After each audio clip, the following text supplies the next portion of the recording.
Olá, muito obrigado por participar dessa apresentação. Esse é o trabalho chamado eQuick Gateway, que é uma solução para tentar maximizar a vazão de pacotes para o protocolo Quick, utilizando eBPF e XDP na forma de um serviço de gateway. Eu sou o Gustavo Pantuza, e esse trabalho foi desenvolvido junto com os professores Marcos Augusto Vieira e Luiz Felipe Vieira, do Departamento de Ciência da Computação, do Programa de Pós-Graduação do Departamento de Ciência da Computação da UFMG. Primeiramente, eu gostaria de abordar a agenda e mostrar como essa apresentação está estruturada. Então, inicialmente, eu quero fazer uma breve introdução sobre o contexto onde essa solução está inserida. Introduzir também o protocolo Quick e as soluções, as ferramentas XDP e eBPF. Para então, dado o arcabouço teórico, introduzir a solução eQuick e sua arquitetura e como ela funciona.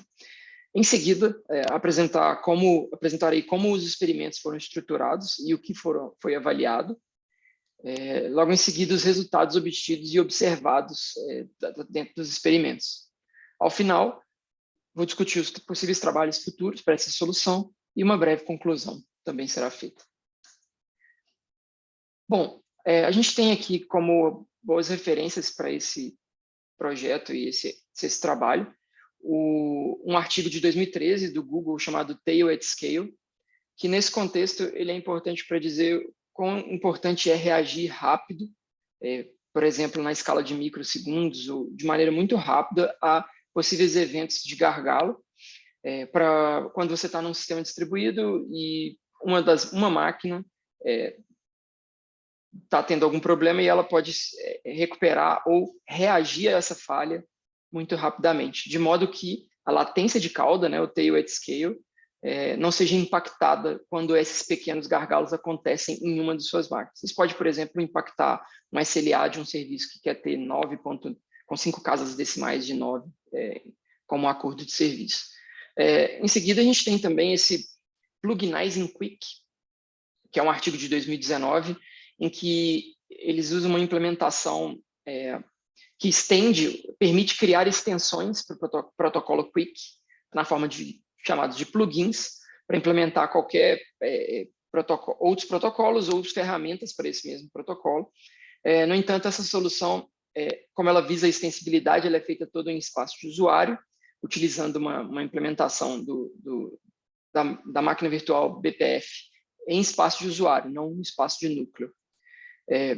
Aí, em 2020, também tem esse trabalho chamado ACL TCP, que eles fazem o offload, trazer parte da computação feita em espaço de usuário para dentro da interface de rede, as Smart NICs. Então, eles mostram uma implementação do protocolo TCP feito offload para uma Smart NIC. Além disso, em 2020 também, tem um outro artigo que discute o que seria como se fosse fazer a implementação que o ACL TCP fez para o protocolo TCP, porém para o protocolo Quick. E ele discute muito o que as Smart NICs precisariam ter e os desafios para implementar o protocolo Quick em Smart NICs. Então, ele discute os problemas e os desafios arquiteturais para se fazer isso.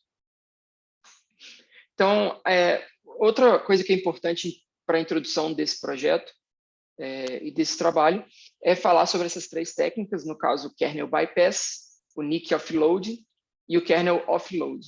Então, por exemplo, o kernel bypass seriam como soluções como DPDK, o NIC offload seria como no artigo do ACL TCP, ou, por exemplo, com o protocolo, a linguagem de programação P4, que te permite, por exemplo, colocar um binário dentro de uma Smart NIC com esse programa, então fazendo um offload para a interface de rede.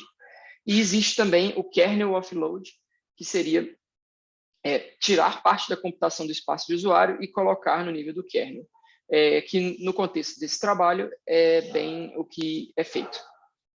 Bom, um pouco sobre o protocolo Quick. O protocolo Quick ele foi desenvolvido pelo Google. Ele tinha outro nome anteriormente, mas hoje ele está em draft, como um protocolo que está em teste desde 2012.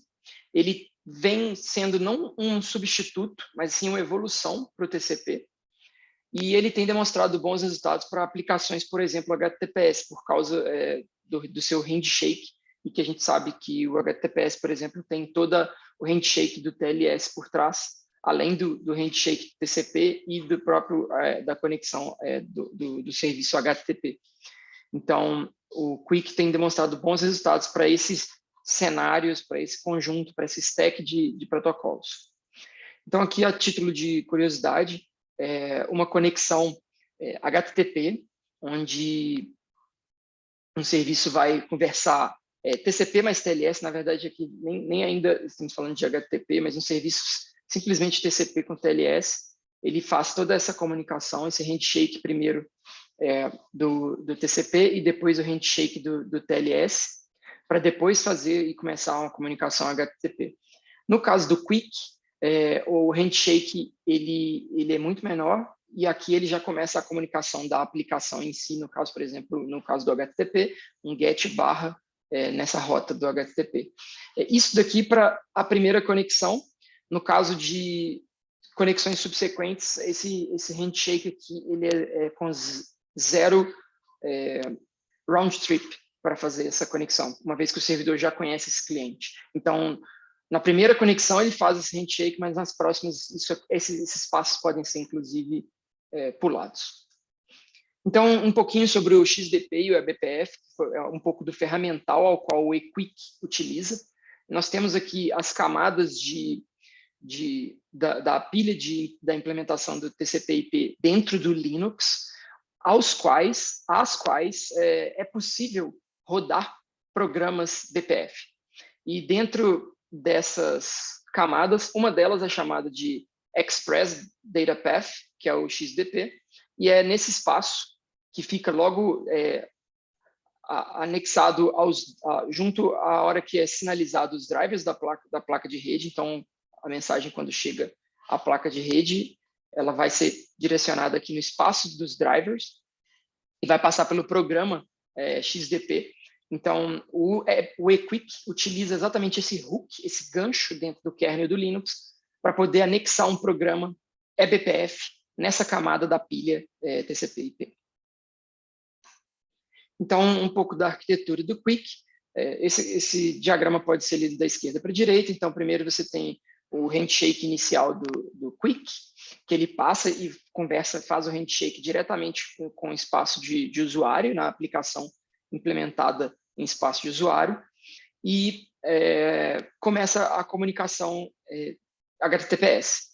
Então, quando o usuário atinge um número limite de conexões, que seria o controle de cota de conexões, por exemplo, esse programa eQuick, que está no núcleo, então aqui ele tem um programa, um módulo no núcleo e um módulo no espaço de usuário. Aqui está a aplicação, o servidor HTTPS, e aqui o controle de conexões, que comunica com o espaço de usuário. Então, a aplicação escreve no núcleo, numa tabela, num mapa eBPF, ao qual esse programa do núcleo fica verificando o status aqui nesses mapas e pode tomar a decisão se vai rejeitar pacotes ou não.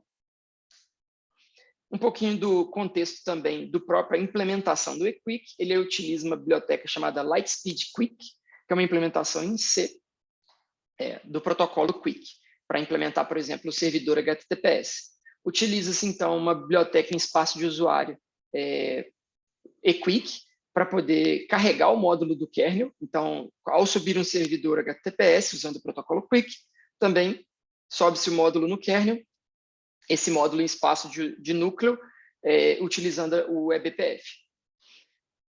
E faz uso de mapas eBPF, que é o ponto de comunicação, a memória compartilhada, a comunicação entre o espaço de núcleo e o espaço de usuário. E esse programa faz o controle de cotas de conexões, na forma do que seria qual serviço de gateway ele está implementando, um controle de cota de conexões. Aqui um pseudo-algoritmo da parte de cota, feita no núcleo. Então, ele pega o pacote que chega e vai decapsulando o pacote e verifica para aquele determinado cliente, faz um lookup no mapa, verificando se o número de conexões bateu o limite da cota. Caso tenha batido o limite, ele dropa ou rejeita os pacotes. Caso contrário, ele permite que o pacote suba a stack TCP da implementação do Linux, de modo a ir até o socket da aplicação em espaço de usuário e de fato, começar a processar aquela requisição. Bom, vamos falar um pouco, então, dos experimentos. Os experimentos foram feitos usando um servidor e 8 clientes, todos em ambiente Docker, onde um servidor estava rodando a aplicação HTTPS com Quick, mas também em seu núcleo tinha um módulo eQuick carregado, então esse par do kernel space com o user space.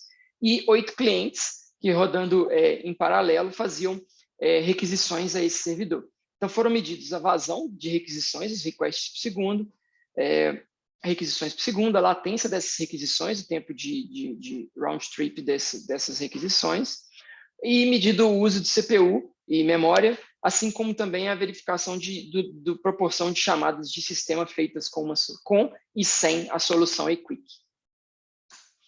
Então, dentro desse experimento, analisando a variação da vazão dos pacotes durante um cenário de ataque, então, por exemplo, quando o ataque começa, a gente vê que as requisições têm uma queda muito grande, e com a solução do eQuick, no kernel, quando ele começa a fazer bloqueio de pacotes por causa de um momento que começa a crescer muitas requisições, a abertura de novas conexões, ele começa a bloquear e rapidamente ele consegue recuperar e voltar a uma vazão num patamar mais alto. Já no caso, sem o eQuick no núcleo, fazendo esse controle de cotas no espaço de usuário, ele demora um pouco mais para se recuperar. Aqui também um pouco sobre a vazão média, né, e o tempo médio de bloqueio para cada contexto, né, espaço de usuário e espaço de núcleo. Então, aqui a vazão média durante o experimento, a vazão média com esse mesmo experimento. Nota-se que com o espaço de kernel, né, ou de núcleo, uma vazão maior durante uma média do experimento. E aqui é o tempo total em microsegundos para fazer o bloqueio de uma conexão. Então, também em tempos médios aqui, como é feito no espaço de núcleo, aqui a gente tem um bloqueio em 2 microsegundos, ele já consegue bloquear aquela requisição, sem ter que levá-la até o espaço de usuário para poder ser processado.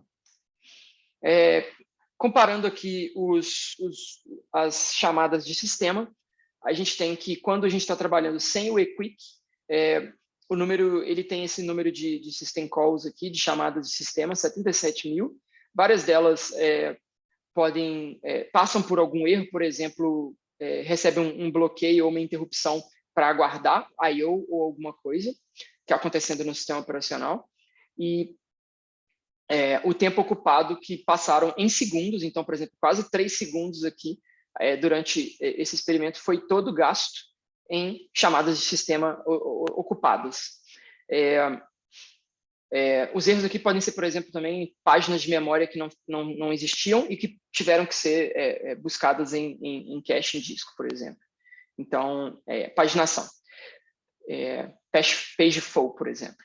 E no caso com o eQuick, nota-se que a proporção é muito menor, porque como o bloqueio é feito no núcleo, não é necessário fazer tantas chamadas de sistema que uma aplicação e o runtime de uma aplicação em espaço de usuário precisa fazer, por exemplo, para uma simples escrita no socket e para qualquer outro tipo de operação, muitas outras chamadas de sistema são feitas.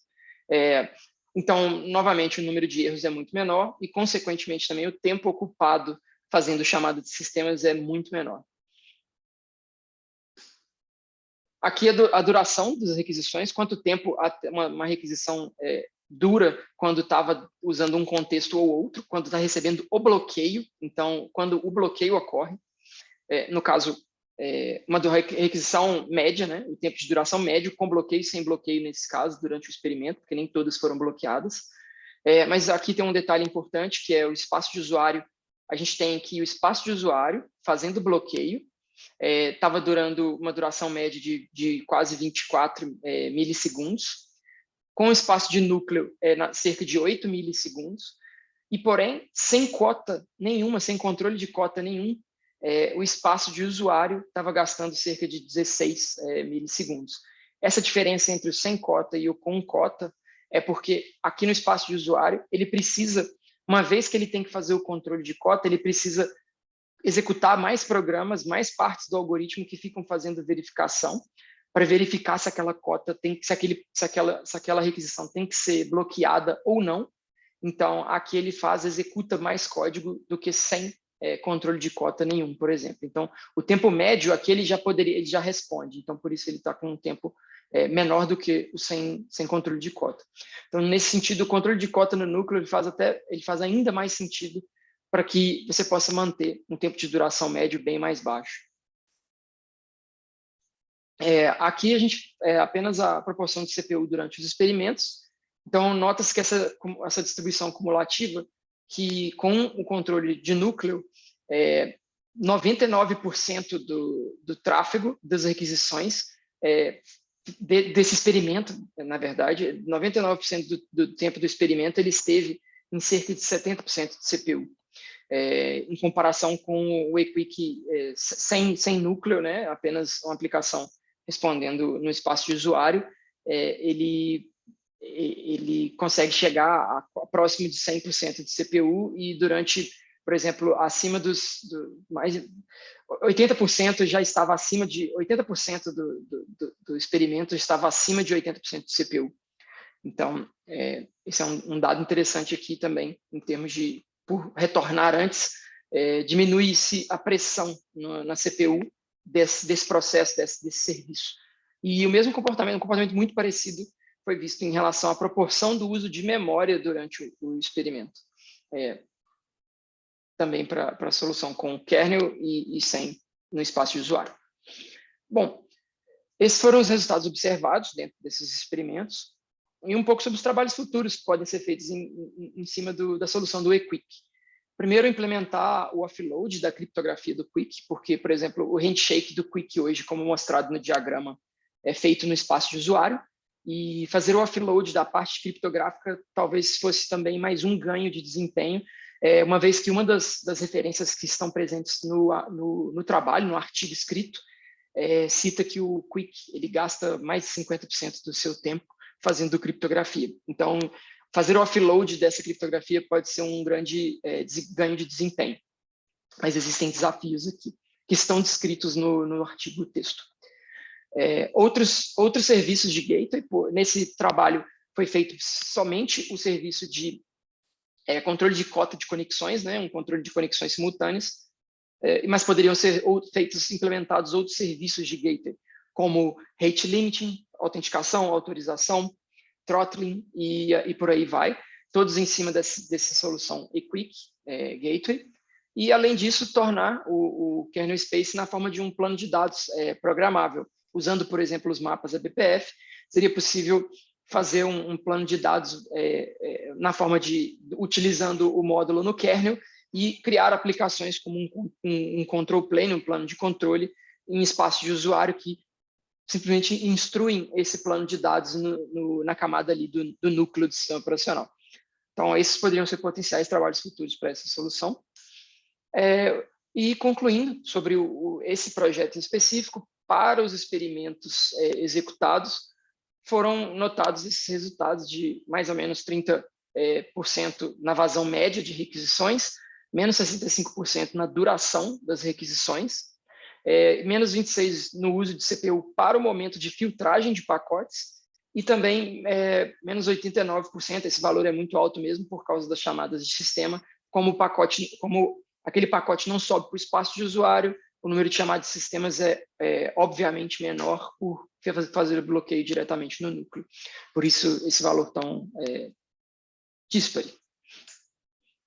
Bom, então, muito obrigado a todos que participaram e gostaria de abrir para perguntas e agradecer a participação de todos. Essa foi a apresentação do eQuick Gateway. Muito obrigado.